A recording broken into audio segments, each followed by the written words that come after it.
Welcome back to the deep dive.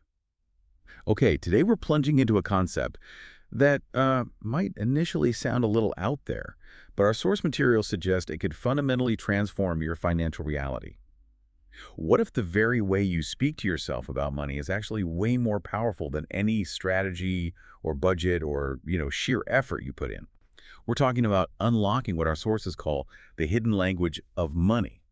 For this deep dive, we've pulled some really fascinating excerpts from a YouTube transcript. It's titled, Speak to Yourself This Way, and Money Will Start Chasing You. And it's from a channel called The Hidden Collection. Indeed, and this isn't your typical financial advice show, that's for sure.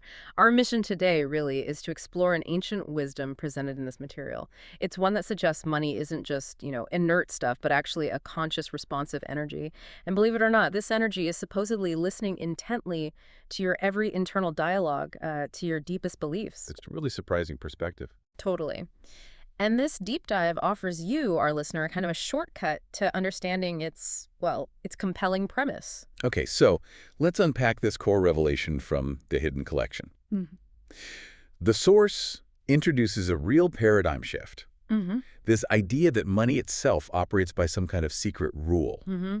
It claims money listens, not necessarily to your actions or like your external effort, but to the silent, often unconscious voice inside you. It really makes you rethink our traditional approaches to finance, doesn't it? It absolutely does. That your private thoughts about wealth aren't just, fleeting ideas. They're actively broadcasting signals, apparently shaping your financial destiny. It's a powerful visualization they present. What's fascinating here is how the source describes each thought you entertain, each feeling you cultivate, as a distinct signal. Think of it like a beacon broadcast into what it calls the unseen ether, essentially. This invisible field of intention and vibration we're constantly putting out there. So when your internal voice speaks of scarcity, even if only to yourself, you're depicted as like erecting invisible walls that abundance simply cannot pass. But then when that inner voice speaks with certainty, ease, and a profound sense of gratitude, money is said to begin moving toward you, almost as if magnetically summoned. It's presented as this constant, profound, energetic exchange where your inner world dictates your outer financial flow. Wow. And the source brings this to life with a story. Right. About Theodore, a merchant in an ancient city. Yeah, that's a great illustration. Theodore, despite having, the finest silks and spices, apparently struggled desperately. He worked tirelessly, but his marketplace stall remained quiet. Right. Just couldn't make it work through effort alone. Exactly. Then one afternoon, exhausted, he supposedly overheard two incredibly wealthy merchants nearby. And they weren't discussing deals or inventory. They were talking in hushed tones about a secret. One of them said the key wasn't chasing money, but in how they spoke to it. He described speaking to money with absolute certainty that it already belonged to him, like a trusted friend, and that it responded naturally as a flower turns to face the sun. That's a powerful image. Isn't it? Theodore's whole world reportedly shifted. It wasn't about effort. It was this realization that money might possess its own consciousness, responding to the language and tone of his thoughts. So he started applying this, shifting his internal talk from fear to confident expectation.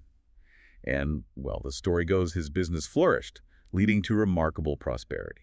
And if we connect this to the bigger picture for you, our listener, the source argues that your current financial reality often mirrors precisely how you speak to yourself about money. It's a direct reflection. So my bank account reflects my inner chatter. That's the essence of it, yes. Take the vivid example they give of Prudence, a skilled seamstress. Her fingers created exquisite beauty, yet her purse often remained empty. Night after night, she'd apparently lament internally, "Why won't money come to me? Please, I need more customers." The typical struggle narrative. Exactly. But one morning, after hearing a similar wisdom, something inside her shifted. She started speaking to herself differently, asserting, "Money flows to me easily. I command abundance to enter my life effortlessly." Bold statements. Very.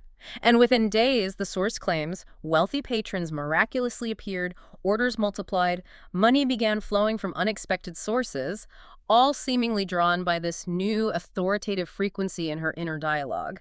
It's a powerful illustration of that internal shift supposedly driving external results. It really does make you think about those quiet moments in your own head, doesn't it? So what does this all mean for us practically? Well, the source suggests a profound awareness exercise. Okay. For one full day, become the meticulous observer of your internal money conversations.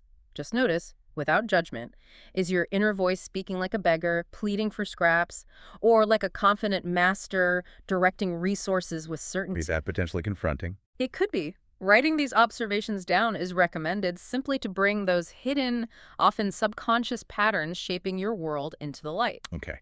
And when we start observing that internal dialogue, the specific words we're using must become incredibly apparent, right? Exactly, which leads to the next point. It turns out the universe, or maybe money itself, has a vocabulary it understands.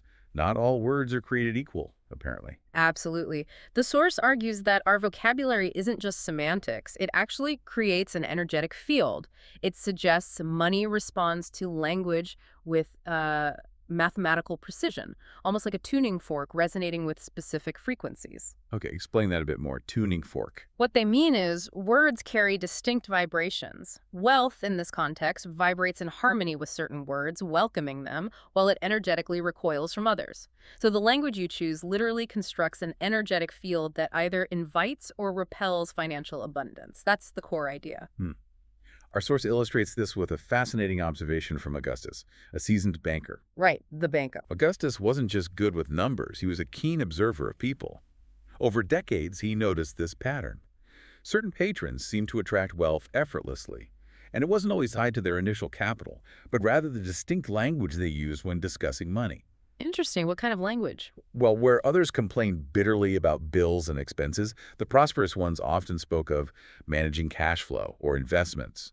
When some bemoaned their debts, these magnetic individuals would apparently frame their obligations as capital for growth or leveraging resources. Ah, so a complete reframing. Exactly. A subtle but profound difference in their sort of verbal landscape. Precisely.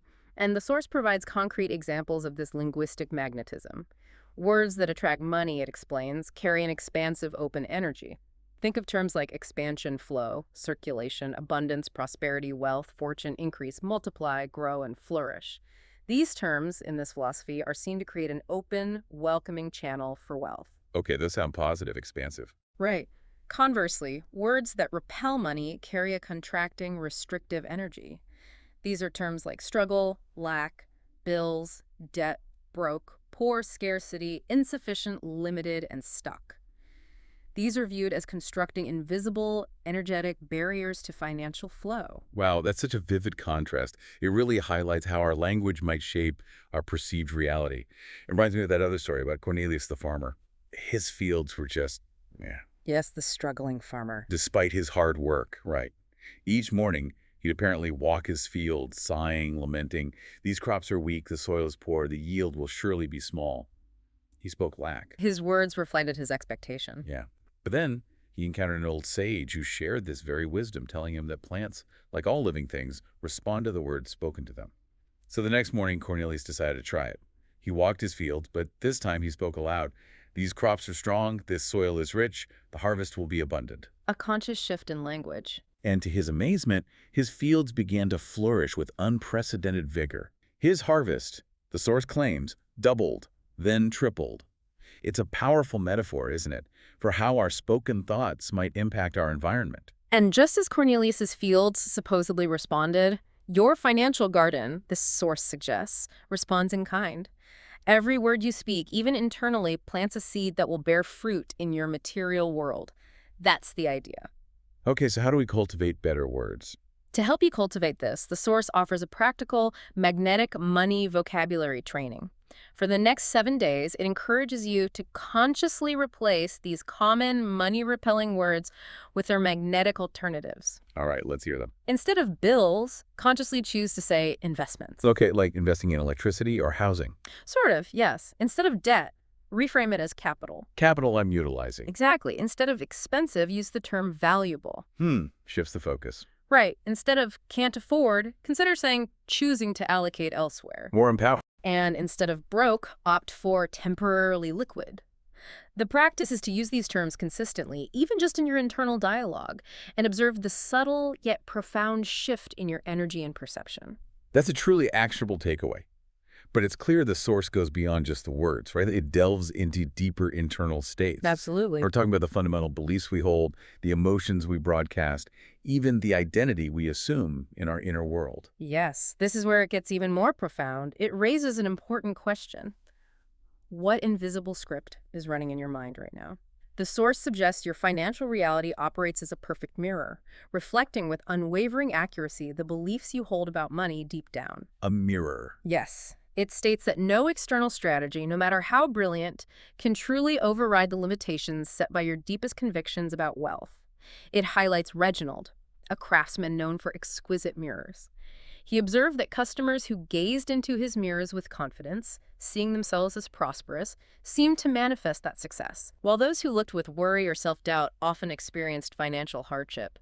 Similarly, Evangeline, the seamstress, noticed her embroidery patterns changed based on her state of mind flowing when she felt abundant, tight when she worried about money. So our inner state physically reflects. That's the implication. It illustrates how our inner state is mirrored externally. And building on that, the source shares the compelling story of Obadiah the actor. Ah, yes, the actor. Obadiah, though talented, struggled financially, often played minor roles.